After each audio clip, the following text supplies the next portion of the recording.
to my channel. Today, pag-uusapan natin yung mga tips on how to pass a job interview and also yung mga most frequently asked questions at kung paano sagutin yon. Okay, so you must really finish this video kasi malay natin, ito na pala yung sagot para makuha nyo yung mga dream jobs nyo.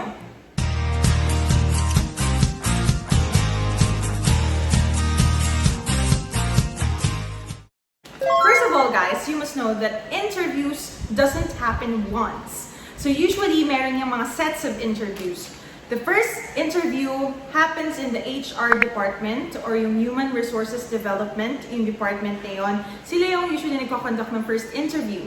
Second interview mo, usually nasa legal team ng company or yung head ng department na ina-applyan mo. And most of the time, there's a final interview. So you gotta be prepared for all those sets of interviews. During your first interview sa Human Resources Department, you have to consider that most personnels hired in that department are usually psychology graduates. So meaning to say, magaling sila or may talent sila magbasa ng gestures mo, ng pananalita mo. So you really have to be mindful and careful of the choice of words and the gestures that you show the interviewer, okay? And also, be careful of yung mga unnecessary movements na ginagawa ninyo during the interview, like you bite your fingers, you play with your pants, or nagtatap kayo ng fingernails nyo dun sa table kung saan kayo banda nakaupo. Be careful with that, guys, kasi those gestures or the inappropriate words would actually represent the kind of applicant that you are. Minsan, kapag marami tayong mga unnecessary movements, nagpapakita yon para sa pananaw nila, nagpapakita yon ng insecurity or ng mabilis kang mabore or worse, nagpapakita yon ng lack of self-confidence. So you really have to be careful of how you represent yourself in front of the interviewers. Guys, my next tip is really important. This is the eye contact. Your interviewer can easily identify your ability to focus on a certain situation or a certain task just by observing how you do your eye contact. So you really have to be careful with moving and rolling those eyes around during an interview. My next tip, guys, is for you to be on time. This is really important. Maraming ganito, hindi nila naiisip na kapag ka nagpapa-interview ka sa isang kumpanya, especially if you're eyeing for a big company, masyado na silang mga professional talaga. So, ang thinking nila, ganun din. So, when you appear on a job interview, kahit 15 minutes late ka lang, it would really not create a good impression anymore. So, you have to make sure that you arrive at least 30 minutes before your scheduled time. And upon arrival dun sa building ng company na ina-applyan ninyo, ano ba ang dapat una nyong gawin? First, kung settled ka na at nakakuha ka na ng seat, umupo ka saglit, mag-observe ka. At pag alam mong may extra time ka pa, pumunta ka agad ng comfort room para i-check kung okay yung teeth mo, okay ba yung hair mo, lalo kung nagko-commute ka, make sure na okay yung face mo, walang dust. Kasi remember, yung job interviews usually comes face-to-face, close encounter. So you have to make sure na presentable ka pa. And then finally, guys, ito na! Tinawag na yung pangalan mo. Papasok ka na dun sa room kung saan mamimit mo na yung interviewer mo.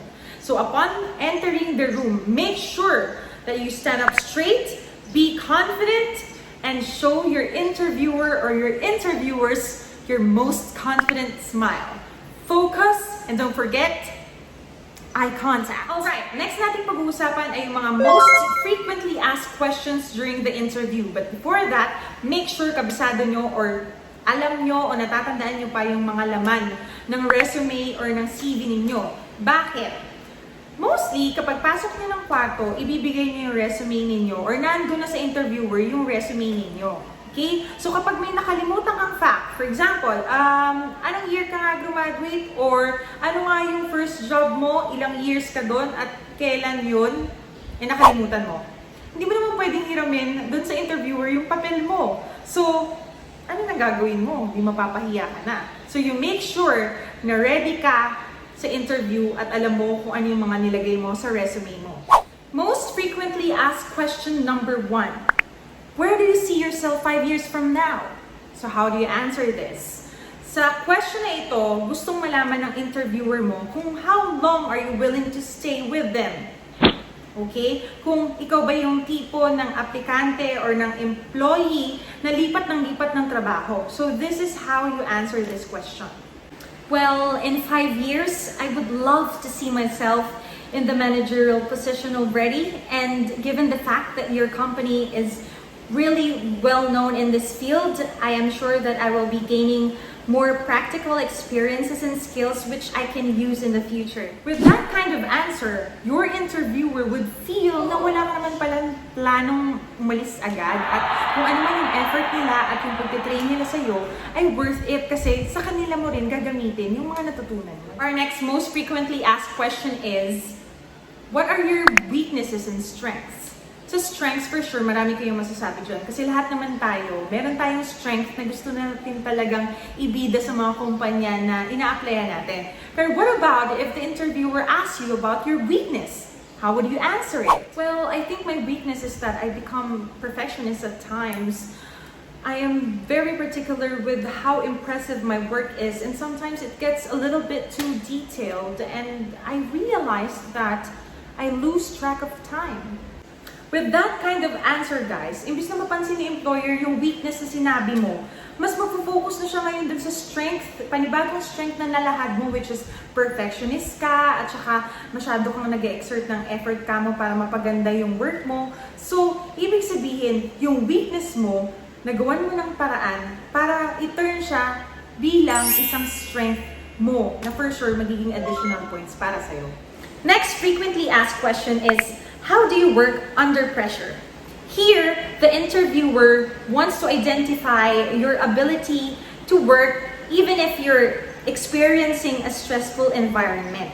Gusto niyang malaman if you easily get stressed out or do you panic under pressure. Kasi dito sa Philippines, di ba, lalo na kung private company, sobrang sinusulit tayo ng mga companies na yan at ang dami-daming ginagawang trabaho. Talagang masasanay kang mag-multitask, kumbaga. So, gustong malaman ni employer kung kaya mo ba yung mga ganitong klase ng environment at kung okay lang ba sa'yo na mag-cope up sa mga ganitong klaseng sitwasyon. Here's how I'll answer the question. Well, I actually enjoy it when there are new challenges at work. It makes me want to become a better version of myself as an employee. That's why I don't think there will be a problem with that. Also, I am a goal-oriented person. That is why I really give my best in every task that is given to me. Okay, down to the last most frequently asked questions during a job interview. How much do you know about our company? Well, here guys, this is the perfect time to make sip-sip. Okay, this is the perfect time for you to make them feel that you really are interested in their company. How do you do that? You have to at least know the basic facts about that company you're applying for. For example, the owner of the company, how long are they in business already, or ano yung mga highlights ng mga achievements nila. You have to at least know that. Kasi kung hindi mo alam yung mga ganung bagay at hindi ka nag-pay attention dun sa mga highlights or mga basic informations ng company na ina-applyan mo, ibig sabihin, parang wala kang pake. So, may hihirapan ka na i-convince si interviewer na gusto mo talagang magstay sa kumpanya nila for a long period of time. Ayan, guys, sana nakatulong yung mga tips na yon and yung mga frequently asked questions na nilahad ko dito sa video na to para maging mas prepared kayo sa mga future job interviews ninyo. Okay? And also remember, guys, hindi porket hindi ka pumasa sa isang job interview, mawawalan ka na ng pag-asa. Remember, may mga bagay talaga na hindi para sa atin. Pero ang dapat lang natin gawin ay go lang ng go. Apply lang tayo ng apply kasi for sure, meron at meron tayong makukuhang trabaho. Okay? So, thank you very much for watching. Don't forget to please like, share, and subscribe.